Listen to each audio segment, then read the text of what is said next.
What is up, guys? This is Chase Oliver 68 here, bringing you Monday Night Raw review for February 27th, 2012. Big night in Portland, Oregon. Portland crowd was on fire tonight, man.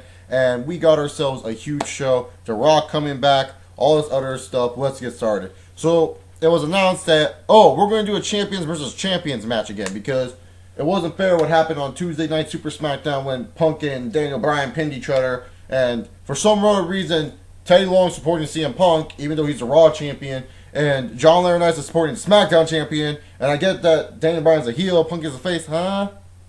It makes no sense, but hey, we got some storyline heading into Mania, so, CM Punk comes out. It's like, Punk's out, yeah, we're going to kick off the show with the match, right? Out comes Chris Jericho, and Jericho and Punk start to exchange some words at each other. Jericho's and Punk's words were not really too harsh, but very, very simple and very nice to see on the mic. Now, people are probably going to be like, that was the best segment ever. I mean, you had Chris Jericho and CM Punk on that microphone in that very ring, and it was just awesome. I thought it was okay. I didn't think it was like the best segment ever. I mean, it was fine at the best. What I did like is what they said to each other. Like, they delivered their statements loud and clear, and it was entertaining. You would just want to see a little bit more, but we are going to see more in the near future. Daniel Bryan comes out, does a smart heel move, cuts off that little exchange that Punk and Jericho are having against each other. Then out comes, Johnny Ace, and for some odd reason, Teddy Long also finds a way to get out there. I don't know how the fuck Teddy Long did, but he found a way to get out there, and we start a Champions versus Champions match. If you can see Daniel Bryan and CM Punk on SmackDown and Raw, you knew this was going to be a good match. I'm not saying these guys can't put on a terrible match, but with workers like Punk and Daniel Bryan, it's kind of hard to believe that these two can put on a very bad match. This was a nice little match for Monday Night Raw, especially to kick off the show. Good way to kick off the show. It was very enjoyable. The ending comes with like Sheamus. He comes out and it was like confusing. David Otunga and freaking Santino Morello were fighting, and then Santino hit the Cobra on David Otunga. Then Sheamus comes out and throws Daniel Bryan in, leading Daniel Bryan to get pinned. But Daniel Bryan ends up winning by DQ because of Sheamus. And then this causes Teddy Long and John Laurinaitis, my boy, getting to be into a fucking argument. And then it was just all craziness. It was like, what the fuck is going on? And then afterwards, Punk is just escaping. He's tired, he just had a match. And then all of a sudden, Jericho comes out and beats the living shit out of him, puts in the Lion's Tamer on him. And I was like, what the hell, man? And this segment, it was good in the sense where it did feature 3 feuds from WrestleMania. We all know Johnny Ace and Teddy Long. If you have a brain, Johnny Ace and Teddy Long is going to be a feud at WrestleMania. Punk and Jericho was featured in the beginning, and Sheamus got his say with Daniel Bryan. That's all fine and dandy. So, it was okay. The match itself was good. The segment with Jericho and Punk was alright, it was chilling. So, this was a fine opening segment, and really got the mood going for Monday Night Raw tonight. So, after, we get that Monday Night Raw stuff, the openings like always. We get all these promos. Josh Matthews talks about how Punk is angry backstage. We never get to finish that. Then talking about how Cena's going to face the Miz tonight. And when's the last time we've seen Cena on Raw wrestling a match? It's been so long, I can't even remember. But yeah, we're going to see that tonight. So yippee! And they make a nice little video segment for Undertaker and Triple H. They have the superstars talk about it, like, wow, this was just an amazing matchup when he hit the tombstone. Like, I really like those. It's kind of like what they showed on the Raws after Mania when they were talking about that match to hype up the WrestleMania DVD. That's pretty much what that segment was. So it was alright, if anything. Kelly versus Nikki Bella. Kelly wins. Okay. More hype for Miz and John Cena tonight. Yay! Yay! And then we get Cena and Miz. Miz cut an interesting promo in the beginning of the match, which I did enjoy. And people give Miz a lot of shit. I can understand why you do, but I don't feel he's that bad of a worker. I hear people say he's just terrible on the mic, and it feels like now, whatever CM Punk says, or whatever superstars say in a shoot interview, we just gotta copy what they say. And people are like, oh, you know, now the Miz sucks on the mic. Yeah, Miz. Like, I heard shooters that were talking, like, I was watching videos, and one shooter was like, Miz sucks on the mic. And I'm like, wait a minute. He was praising Miz on the mic a while back. What happened? And it was after the time, and now people are saying, oh, Miz just looks like a 5-year-old on the microphone. It's like, I never thought Miz was that bad on the mic. I don't think Miz is terrible on the mic at all. So I don't get why people are like saying all of a sudden now he's terrible. It's just all of a sudden after like the whole Miz has heat on him type of rumors that were going around and you know all that shit. It feels like, man, everyone's bashing on Miz. I still like the Miz, but it just feels like now all of a sudden it's like if you like the Miz, it's kind of like liking John Cena. It's just kind of weird how all of a sudden people flip flopped their mind about the Miz being a good mic worker. I thought it was a good promo he cut, saying that he needs to be at WrestleMania. He is WrestleMania, rightfully so. Miz has a good argument why he is probably WrestleMania, but he faces John Cena, man, and please, he ain't gonna win a match against Cena. Cena, it's a typical Raw Cena match, and if you don't know what a typical Raw Cena match is, the heel, it starts off pretty good. You think, this could be a good matchup. The heel takes control. Cena pops out, hits his finisher, and holy shit, we saw the STF in such a fucking long time. I don't even remember the last time we saw the STF hit in that damn ring. So we get the WWE. Oh, before I move on, I forgot. Cena and Raw, like after Cena won, The Rock was on TV. That's all you gotta know. It's The Rock. The WWE Tag Team Title match: R-Truth and Kofi Kingston versus Dolph Ziggler and Zack Swagger and Primo and Epico, and it was like a triple threat match. So it was a unique matchup, and featuring Primo, Epico, and stuff like that. So I don't know how to explain it well because I'm kind of bad at explaining matches, like what the stipulations are and shit. But pretty much, you have a tag team. One member of the tag team wrestles in the triple threat, and yeah, this was a sloppy kind of match in my opinion. I didn't think it was that great, but what happened was cool. Primo and Epico got a win, and this was cool. I didn't like how they pinned Jack Swagger, though. The United States Champion, even though he did take 2 finishers, so that's understandable. But I did like they gave Primo and Epico a win here, because, one, you're going against guys like former world champions, as in Jack Swagger and Dolph Ziggler in one tag team. And you're going against former mid-card champions in R-Truth and Kofi Kingston. I know, Lil Chris, I wanted R-Truth to win the tag titles, too. And I think it's wrong on Black History Month that the black people did not win the titles. Yeah, the black people have been getting screwed this month in Black History Month. Huh. Isn't that intriguing? First, Mark Henry gets suspended. That's 1 strike. R-Truth is the first eliminated in the Elimination Chamber. Kofi taps out after doing a crossbody from the top of the chamber. And now this bullshit. What the fuck, WWE? But let me finish. It was good for Primo and Epico to win here because Primo and Epico, they need to solidify themselves as a heel tag team. And this was great. Until fucking Kane came out. Kane just came out, chokeslammed them, and was like, why the fuck is Kane out here? What beat does he have? I'm like, maybe they're just going to turn Kane face again because they don't know what to do with his character. He just chokeslams everyone, and then it's like, and I thought he was going to go after Swagger. I thought Swagger would be his main target. I'm like, why not? Feud Kane with Swagger. This could actually be interesting. But he ended up doing nothing but chokeslamming everyone, just showing that he's a monster. And it's like, wow. It just made no sense. And it really took away this nice big win for Primo and Epico to beat guys like R-Truth, Kofi Kingston. You know, that's a good win for them. Why take that away from them? And so what we have here is apparently there's a board of directors announcement tomorrow night. And Teddy Long, I guess, is not going to be working on SmackDown on Friday nights anymore, or Tuesday tapings, whatever you want to call it, Deb. And John Laurinaitis is not going to be GM next week. I was so confused during this whole segment. I'm not even joking.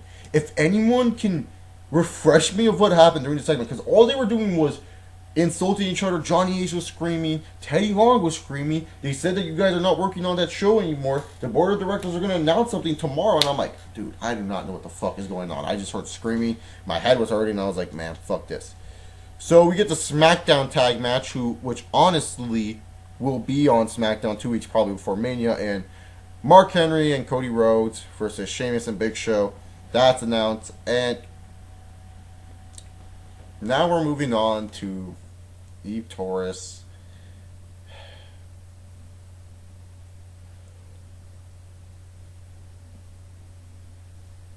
I'm at loss for words.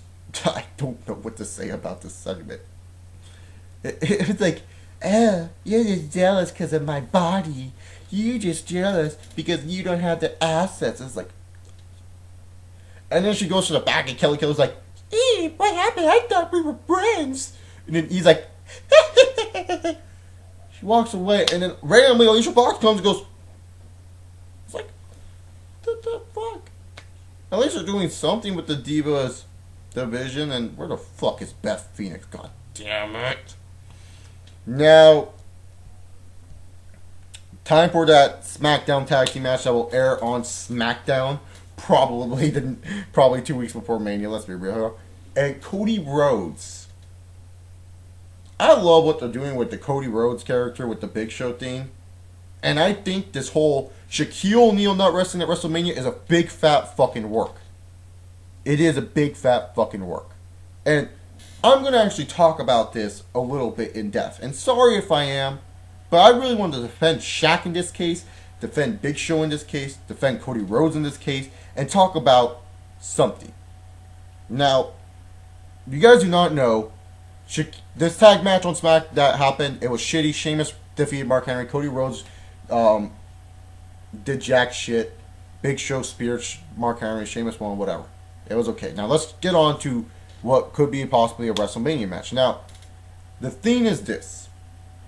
If you guys do not know, Shaquille O'Neal, if you've been living under a rock, do not know who Shaq is.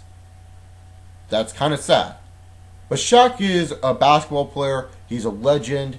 4-time NBA champion. 3 times with the Los Angeles Lakers. 1 time with the Miami Heat. He's played on such great teams as the Boston Celtics, Miami Heat, Los Angeles Lakers, Phoenix Suns, the Cleveland Cavaliers when they were good. He's played on like such tremendous teams. He's always been a dominant center in the NBA. Definitely probably like most everyone's favorite player, and probably I'm not saying he is, but Shaq, his dream has always been wrestling at WrestleMania. He's a huge wrestling fan, and people are gonna be like, "Oh, it's another celebrity appearance." No, okay, you know what? This guy has a dream of wrestling at WrestleMania. It's been his dream as a little kid to be in that squared circle at the biggest stage. I don't care if the match is shitty. He's actually someone who loves the business. He talks about the business. He's not ashamed to be a wrestling fan. He talked about it on ESPN one time, his love for wrestling, when he was hosting a Monday Night Raw. He was advertising a Raw when he was still playing basketball. Shaq is someone who loves professional wrestling. He's not a guy that's ashamed to freaking say, "Oh yeah, I like professional wrestling." He is someone that's like, "Man, I am a hardcore wrestling fan," and he's not ashamed to admit it. He says he will be wrestling at Mania, and I think WWE is a work because they probably told Shaq, keep it quiet, but if you know Shaq, he's not going to keep it quiet. And I feel what they're doing here is, notice the embarrassing WrestleMania clips has to do with Big Show with the celebrities. I watched this video from a series called Smart Guys, and they talked about, I think they're just going to show these celebrity clips, and what they're going to do is going to have it where Shaquille O'Neal is going to come in as a heel. And I know many people are going to be like, if I do my history right, Chase, how can Shaq come to a heel in Miami? I know he won a championship with the Miami Heat, but how would that make me hate Shaq?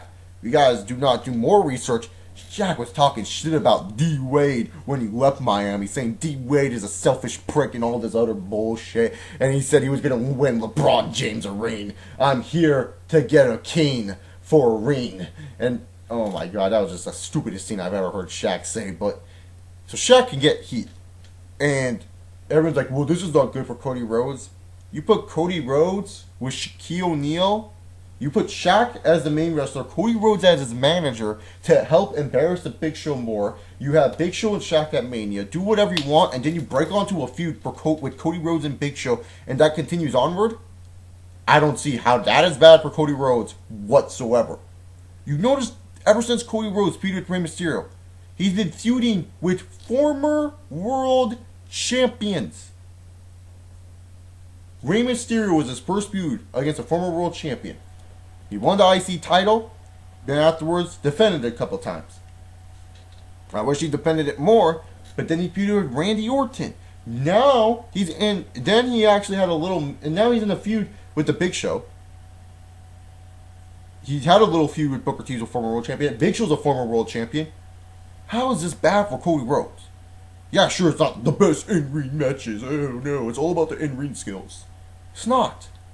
It's about if it's going to develop a character to being something bigger in the future. And why turn Big Show face if you're going to just feud him with Cody Rhodes heel, make Cody Rhodes into a bigger heel and a believable heel, and someone that can be sly and be cheap and be cheesy, but actually more serious. I feel Shaq's going to wrestle at Mania. You guys can hate all you want about Shaquille O'Neal, but hey, he actually cares for the business. It's not like fucking Snooki who shows up drunk. He's passionate about wrestling at WrestleMania, unlike Floyd Mayweather. Shaq is not even asking for that much to be at WrestleMania this year. He wants to be there for fun. So, to be honest, love you, Shaq. Fucking awesome. And now let's get on to the main event of the evening, which was The Rock's promo. The Rock did a solid job on this promo. Very entertaining. Showed why he's the millions of fans. And you know what? He finally got across the message that I think people need to understand. I understand when you say The Rock shouldn't be in the main event against John Cena. I understand when people say that. Because The Rock's not there all the time, Cena's not there all the time. But then I go off and say, what's the better main event match? And then someone says, Triple H Undertaker. How is that better than Rock and Cena main eventing? If anything, Cena does a lot for a company, and he is there almost every time, like Cena always says in his dorky fucking promos. He is there all the time. So he should deserve a main event spot if you think about it. How does Triple H and Undertaker deserve a spot? Oh, it's better build-up. Rock and Cena's been building up for a year. Triple H and Undertaker just started. I know people are saying, but they're going off last year. I know that. But how is that a better main event just because it's in Hell in a Cell over Rock and Cena? Rock and Cena are the draws. And whether we like it or not as wrestling fans, they make the money.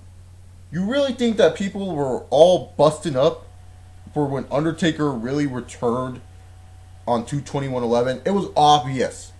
People called it.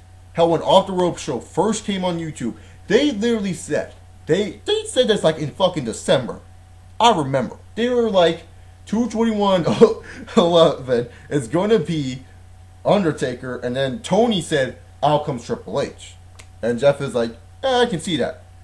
Called it right down the middle. That's how obvious it was. The WrestleMania guest host, we were getting shit that it was going to be Justin Bieber. And then all of a sudden, The Rock comes out. And The Rock was like a huge reason why many people got into wrestling again. I mean, not saying Undertaker and Triple H couldn't have, but The Rock was a guy that was a main face of that Attitude Era. And that's why people cared about him so much. And I think that's why people were ordering WrestleMania, because they thought he was actually going to wrestle. Now he is going to wrestle. He's going to be wrestling a guy like John Cena. And when you sit there as a casual fan, most casual fans that don't know wrestling, or even some non-fans that don't know wrestling, they know who The Rock is. Just because of all the badass shit he did in the Attitude Era. Most people know who John Cena is, because most people, when they stop watching wrestling, when do they watch again? They always watch around WrestleMania time. It's always the hottest time to watch around WrestleMania. It's like, why would I want to watch the whole year of WWE for most people, they say? Why not I just sit down, watch WrestleMania, and I get to see what I want to see? WrestleMania build-up. You're going to see Cena all the time, so they know Cena's the main guy. This is a money drawing match. This is why it's the main event. Whether we like it or not, it is going to be the main event. Not Chris Jericho, Punk. Punk did say it best in the first opening segment. We may be the better wrestling match, but you're not the better draw. Taker and Triple H, this Hell in a Cell match, I think it'll be great. But these guys are not the same guys they were, let's say, 10 years ago. The Rock did a great job in his promo. I felt Cena coming out really slowed down the promo, and it wasn't really that great. He felt like a dorky John Cena, and this is the one thing. It goes off from serious Cena one week, and then we get dorky Cena? What is this? He didn't sound interesting, he didn't sound cool, he just sounded dorky and lame. So to be honest, in all honesty, this ending segment really was drawn out. Rock, I thought, did a good job. Come pal bitch, that was kind of funny. I think The Rock did a solid job tonight. I didn't think it was like the best job. Now, overall, what are my thoughts on this Monday Night Raw? This Monday Night Raw, it flowed really well. The entertaining aspects, though, it was kind of on a low tonight. This wasn't a terrible episode. Obviously, they did a pretty good job for building up for Mania in a way. And also building up for Friday Night SmackDown. And it gives you a good reason why, even though he does this every week. Randy Orton, yes, is coming back to SmackDown. And Daniel Bryan, you watch your back, boy. You're done. But this Raw was alright. I probably would give it a C+. It wasn't a terrible Raw. Wasn't a B show worthy Raw, though. Because the entertainment aspect was okay. But everything else was just like, yeah, that's good. But at least there was some decent build up to Mania. And a C+ is a pretty good grade for the show. So, let's not have any bitching. Comment down below your thoughts. Like, subscribe, all that other shit. Follow me on Twitter. @me on Facebook. This is Chase Oliver 68, and I say peace.